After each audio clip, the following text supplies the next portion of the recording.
हे व्हॉट्स up people. 3-4 दिवस झालेले आहेत आणि बिग बॉस मराठीचं डायसेक्शन घेऊन राज आला नाही बिकॉज काही नवीन फारसं घडलंच नाही. खरंच लिटरली सांगतो. म्हणूनच 2-4 दिवसांचा ब्रेक मी घेतला की आता काहीतरी घडेल पण हे काही घडवतच नाहीये. बिघडवण्यासाठी एक नवीन वादळ आलेलं आहे. बिग बॉसचं dissection with Raj. Let's go. दिव्याचं शॉकिंग एविक्शन आणि ओमकारचं ऑब्व्हियस एविक्शन झाल्यानंतर घरामध्ये उलटापालट झाली. बाहेरही उलटापालट चालू आहे पण तो दिव्या आणि बिग बॉसचा विषय आहे. पण भाऊच्या धक्क्यावर टोळीचं कौतुक झालं आणि लोकांना वाटायला लागलं चला टोळी बनवूयात. पण प्रत्येकाला लोंबडीसारखं वागता येत नाही आणि आपल्या घरातली लोंबडी अर्थात विशाल जे काय डोकं लावतोय, जे कॅल्क्युलेशन करतोय हे बाकीच्यांना दिसत नाही. त्यातल्या त्यात लोकांना असं वाटायला लागलं होतं की करण थोडासा मास्टर माइंडगिरी करू शकेल, मी गेम दाखवेन. पण आता तो माझ्यासारखा गच्चीवर कुठेतरी बसलेला असतो त्याच्यामुळे त्याचाही गेम काही समजत नाही. त्याच्यामुळे टोळी प्रचंड स्ट्रॉंगली खेळते. त्याच्यामध्येच हे इंटरनल वादळ चालू असताना एक बाहेरचं वादळ आणण्याचा प्रयत्न केलेला आहे बिग बॉसने आणि त्या वादळाचं नाव आहे none other than drum roll Rakhi Sawant. Rakhi is non for her over the top comments आणि तिच्या भरपूरशा विचित्र वियर्ड बिहेवियरनी.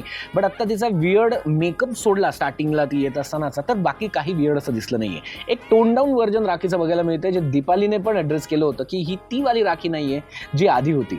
तिने बरंच काही सहन केलंय वगैरे वगैरे वगैरे तिने बोलली. बट दीपालीच्या त्या म्हणण्यामध्ये मला एक तथ्य जाणवलं की हे ते व्हर्जन नाही आहे राखीचं जे इवन बिग बॉसने पण विचार केला होता.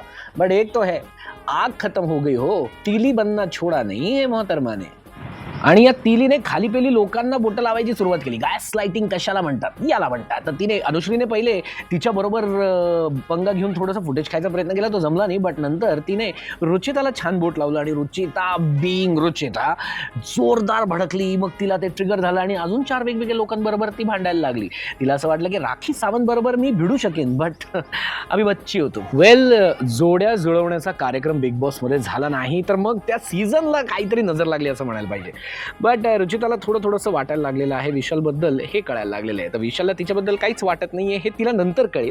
बट आता तरी रुचिता थोडीशी सिरियस वाटते. तिच्या बाजूनी ते एकतर्फा आहे बट एकतर्फा प्यार की ताकद उसे कहां तक ले जाएगी हे काही कळत नाहीये. दुसऱ्या बाजूला तन्वीवर प्रभूशी जरा जवळीक साधण्याचे आरोप केले गेले ज्याच्यावरून भाऊ बहिणी आम्ही असं तिने बोंब मारून प्राजक्ताशी भांडण घेतलं आणि प्राजक्ता आणि करणचं पण काहीतरी चालू आहे असं तिने बोट ठेवलं. Which is also not entirely wrong.